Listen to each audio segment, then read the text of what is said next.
The crisis of credit, visualized. What is the credit crisis? It's a worldwide financial fiasco involving terms you've probably heard like subprime mortgages, collateralized debt obligations, frozen credit markets, and credit default swaps. Who's affected? Everyone. How did it happen? Here's how. The credit crisis brings two groups of people together, homeowners and investors. Homeowners represent their mortgages, and investors represent their money. These mortgages represent houses, and this money represents large institutions like pension funds, insurance companies, sovereign funds, mutual funds, etc. These groups are brought together through the financial system, a bunch of banks and brokers commonly known as Wall Street. While it may not seem like it, these banks on Wall Street are closely connected to these houses on Main Street. To understand how, let's start at the beginning. Years ago, the investors are sitting on their pile of money, looking for a good investment to turn into more money. Traditionally, they go to the U.S. Federal Reserve, where they buy treasury bills, believed to be the safest investment. But in the wake of the dot-com bust in September 11th, Federal Reserve Chairman Alan Greenspan lowers interest rates to only 1% to keep the economy strong. 1% is a very low return on investment, so the investors say, no thanks. On the flip side, this means banks on Wall Street can borrow from the Fed for only 1%. Add to that general surpluses from Japan, China, and the Middle East, and there's an abundance of cheap credit.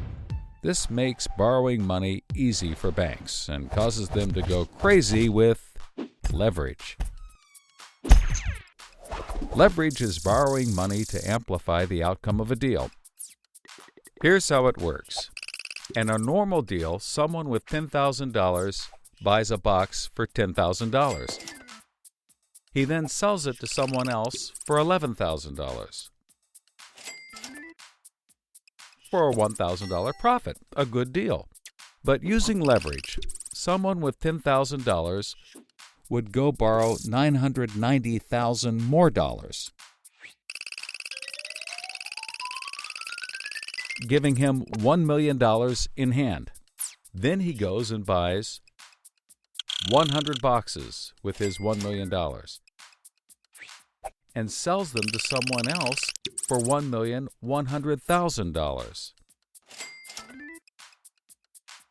Then he pays back his $990,000 plus $10,000 in interest. And after his initial $10,000, he's left with a $90,000 profit versus the other guy's $1,000.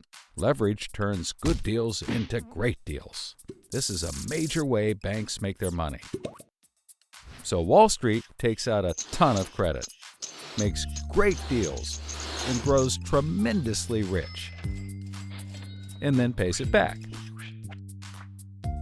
The investors see this and want a piece of the action, and this gives Wall Street an idea. They can connect the investors to the homeowners through mortgages. Here's how it works.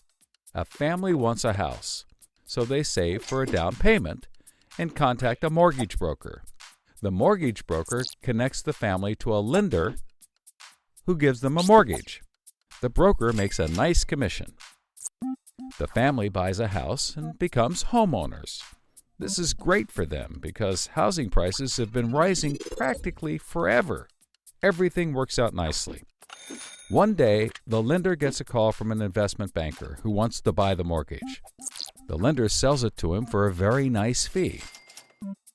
The investment banker then borrows millions of dollars and buys thousands more mortgages and puts them into a nice little box. This means that every month he gets the payments from the homeowners of all the mortgages in the box. Then he sicks his banker wizards on it to work their financial magic, which is basically cutting it into 3 slices: safe, okay, and risky. They pack the slices back up in the box and call it a collateralized debt obligation, or CDO. A CDO works like 3 cascading trays. As money comes in, the top tray fills first, then spills over into the middle, and whatever is left into the bottom. The money comes from homeowners paying off their mortgages. If some owners don't pay and default on their mortgage, less money comes in and the bottom tray may not get filled. This makes the bottom tray riskier and the top tray safer. To compensate for the higher risk, the bottom tray receives a higher rate of return, while the top receives a lower, but still nice return. To make the top even safer, banks will insure it for a small fee called a credit default swap. The banks do all of this work so that credit rating agencies will stamp the top slice as a safe, AAA rated investment, the highest, safest rating there is. The OK slice is BBB, still pretty good, and they don't bother to rate the risky slice. Because of the AAA rating, the investment banker can sell the safe slice to the investors who only want safe investments. He sells the OK slice to other bankers, and the risky slices to hedge funds and other risk takers. The investment banker makes millions. He then repays his loans. Finally, the investors have found a good investment for their money, much better than the 1% Treasury bills. They're so pleased they want more CDO slices. So the investment banker calls up the lender, wanting more mortgages. The lender calls up the broker for more homeowners, but the broker can't find anyone. Everyone that qualifies for a mortgage already has one, but they have an idea.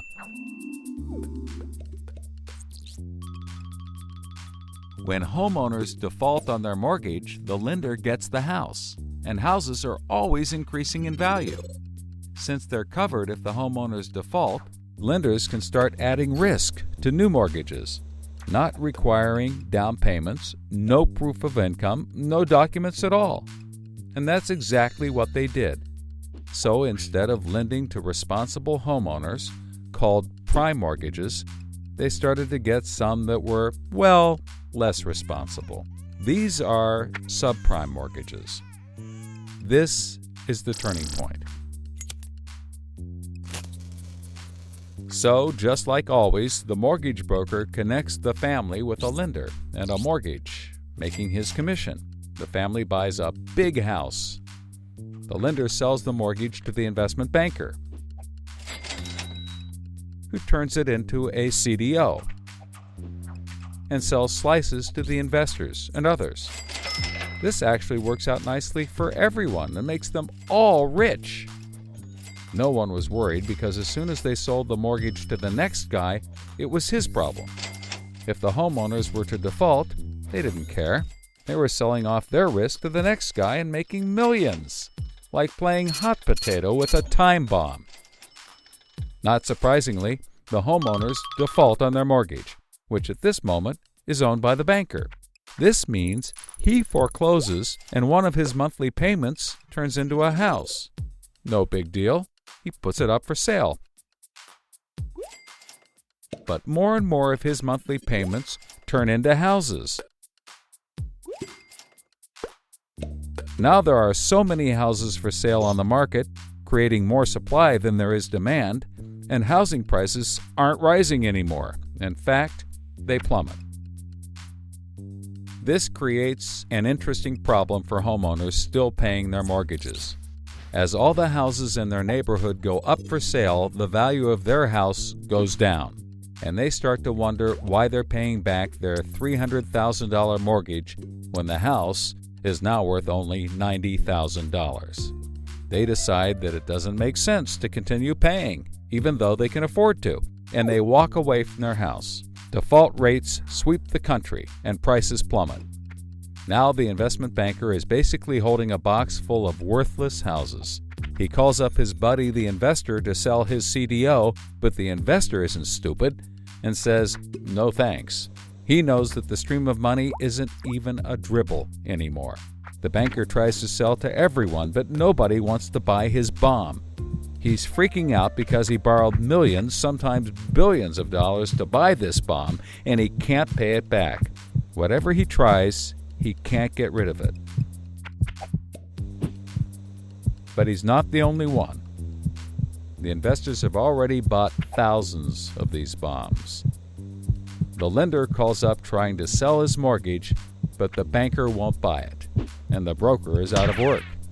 The whole financial system is frozen, and things get dark.